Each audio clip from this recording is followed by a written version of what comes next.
Is rowing really that healthy? There are plenty of resources that are talking about it, but many of them are simply talking about it from a surface level because it makes for a great headline and rowing happens to be popular right now. Side note, we've been here since before that happened. But anyways, the point being, the quick answer is yes, rowing is absolutely healthy. How can moving not be healthy for you? But let's talk about the factors of why it's healthy for you and how you can maximize those factors when you use the rowing machine to make sure that you are quickly, efficiently getting the most health benefits out of the machine for you.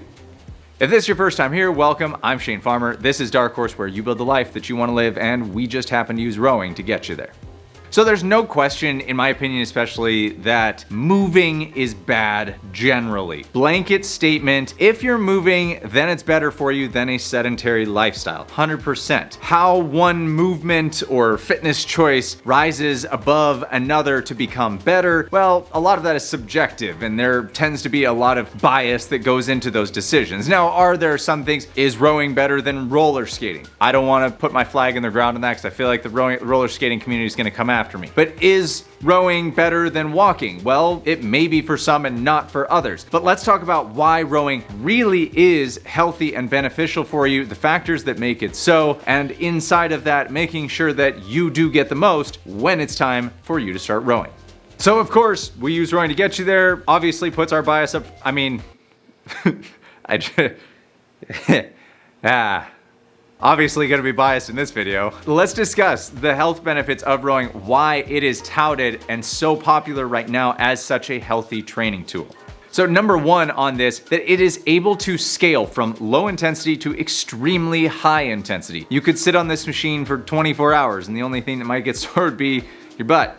You could take it to the high intensity scale and row really hard for a minute and a half and be a puddle of mush on the floor. So there is an entire spectrum on that curve on which you can fall, and you can use this machine for those purposes. And that's one of the big reasons why many people come to this. So is it really that healthy? Yes, it's healthy because it is not limiting to the user, and you being the user, it means that you get to take this thing and scale it up or down as needed to provide the results that you are looking for, whether that is building strength endurance, improving lung capacity, just simply sweating, you just want to move again, maybe it's movement of joints. All of those things fall under this low intensity to high intensity spectrum, and that in and of itself is a great number one as to why the rowing machine is that healthy. Number two, it supports many body types. And this is because you essentially remove gravity from the equation when it comes to the rowing machine. Yes, gravity is still obviously weighing into this. However, by taking your legs and placing them into more of a horizontal movement pattern or horizontal plane as you move, we've taken a lot of the stress off of the joints, off of the spine, the hips, the knees, the ankles, wherever problem areas may often sit. It takes away those resistance factors as to why we can't do the thing. So many people stop running or stop walking because of pre-existing injuries, something that happened long ago. We have multiple knee surgeries, things like that. And it sets us back in time when the body stops being able to move comfortably for a given sport or a given exercise. Rowing allows us to reintroduce, generally, I don't want to say full range of motion for everybody, but many people can bring back very good range of motion that may not be applicable in a standing position. So if you can't squat or you can't climb stairs, well, you can now add or give yourself resistance training without as much strain on the joints that were previously injured. And so that opens up this whole world of rowing to people who may have given up on movement. And that is another big reason why we can say that yes, it is absolutely that healthy, is because it opens the door to many to be able to move their entire bodies to their capabilities, which is freeing up the health factor. Again, any kind of movement is better than sedentary. Any movement better than no movement. And we are introducing movement when the machine can handle many different body types. Number three on this is the ability to induce metabolic conditioning at a greater scale, I would argue, than several other movements. And why is this? Well, it comes down to a couple of the factors that I've already mentioned. Number one, anybody can do it, which means that if you can't do things from a standing position, it can be tough to create metabolic conditioning opportunities if I can't run or if I can't even walk, if that hurts. Then we need opportunities to create metabolic conditioning. And that metabolic conditioning is essentially the ability ability to improve our aerobic systems, anaerobic and aerobic, and giving it within a generally shorter window. So it's that intensity window of conditioning piece. And why does this machine do that better than other movements, you ask? Well, in the ability to engage a lot of our body, number one, kinesthetically, you have to be in control of your own movement here. It's not just guiding you. With that comes a lot of access to smaller, more accessory muscles, which may not have to work on a bike, for example, because number one, you're sitting. Number two, the upper body doesn't have to do a whole lot. You just kind of hang out from the arms. Number three, it's guiding you through the movement. So while you use your large muscle groups, when you're on the rower, you are strategically having to think about maintaining posture, keeping the hands elevated, not letting them drop, making sure that they move in a linear path versus up or down. There are so many pieces of involvement to creating a good stroke that when we are approaching conditioning and fitness, it is going to amplify those results because of how cognizant we have to be, how much of our body has to be involved, and therefore in those short duration workouts, we improve our opportunities for metabolic conditioning. Another great reason is that it removes the fear factor that comes with a lot of people beginning to move again. So if that is you, if you're sitting here thinking, well, maybe I should give rowing a try, I'm a little bit intimidated to go to the gym, weights definitely scare me, I absolutely understand that, because weights can be extremely intimidating until you get comfortable with all of the movements that are involved with things like kettlebell swing, deadlift, squat. There are so many things you need to know to learn. If you can focus on the rowing machine, it removes a lot of the fear and the barrier to entry. You can have a rowing machine in your house. You don't have to go to the gym. There's very little risk for injury if you do it wrong, which means that you can take your time to really build a strong foundation, gain confidence. That confidence is going to allow you to move further, faster, and enjoy the workouts more. The more you enjoy the workouts, the more you do them. The more you do them, the healthier you get. I feel like I just talked myself to the end of this point.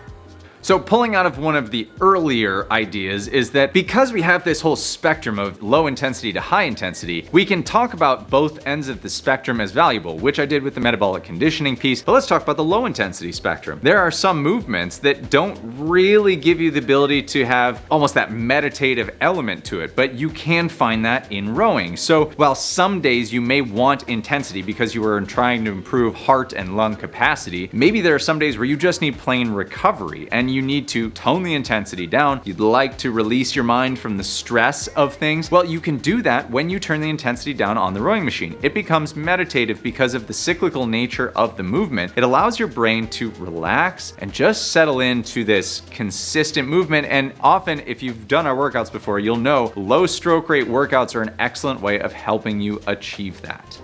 And another benefit that I'm a big fan of that often isn't covered as much because we just lump it into it's a full body workout, it uses X% of your musculature. All of that aside, I love to focus on our spine, basically the back position that happens when you learn to row properly. Many of us have really crappy posture because we sit at desks all day long, we eat at a table, we sit and drive in our cars, we sit and watch TV or Netflix. We don't spend much time strengthening our backs, drawing our shoulders back, giving our spine a reason to be upright and healthy, except rowing. To row well, you need to learn how to maintain postural endurance, the ability for your body to stay upright, midline engaged, move from the hips, all without the spine doing this over and over. Please don't do that. You want to be able to keep this rigid, locked in together and moving as one unit. And that turns on your backside, your posterior chain, something that many movements do not do. You find runners, typically distance runners, don't have good posterior chain engagement. We as humans just don't have great posterior chain engagement because we spend most of our lives sitting down. And that is when you sit down, you lengthen all of the muscles on the backside of your body and you turn them off because they don't need to be engaged in order to sit. So doing something that asks for engagement from your hamstrings, your glutes, your lower back, your upper back, that is a win in my book because improving postural endurance is something that we could just societally benefit from. So to put this into action, how do we quickly make your day successful using rowing? Well, we need to learn to implement it in small dosages at first and increase those dosages over time as you are able to fit it in. And this is one of the benefits, is that if you can get in 5 minutes once a day, you are at least accomplishing all of the things that I just talked about in a short window. Now, as you gain time, as you gain comfort, and as you gain the schedule, meaning you get used to the schedule of doing it, and then you start to find more and more time, right? More windows where you can add it in. Well, you are increasing that time load where you are spending time improving your heart and your lung capacity, your muscular capacity, your endurance, your ability for your body to have postural endurance, like I just talked about, your times where you are spending more meditative movement and you're starting to flow. All of those things are big benefits to you, and that's the actionable piece of this. You need to implement it to have those quick daily wins, and you don't ever have to feel bad about not doing an hour's worth of workout. 5 minutes is sometimes great. If you've got 30, if you have an hour and you have it in you to put that much work into it, great, but starting somewhere is the key. So implement it. If you have a rowing machine in your house, if one just landed and you're like, where do I don't know what to do, that just start. Start there, get moving. The more you can do that for yourself, the more beneficial it's going to be, the happier you're going to become. And at the end of the day, that's what matters to me, is that you move on that track to make yourself the dark horse in your own life. So I want to know from you, what has been the most effective piece of rowing for you in particular that I didn't note? And maybe if I said something, you were like, yes, that piece. Let me know in the comments below, because I want to hear from you. So with that being said, if you loved this and you want to make sure that you are getting more, hit that subscribe button and the bell next to it so that you get alerted when I come out with new videos just for you. And while you're at it, make sure that you check out this playlist of our beginner workouts that are going to get you started on the track to making you that healthier life that you are looking for.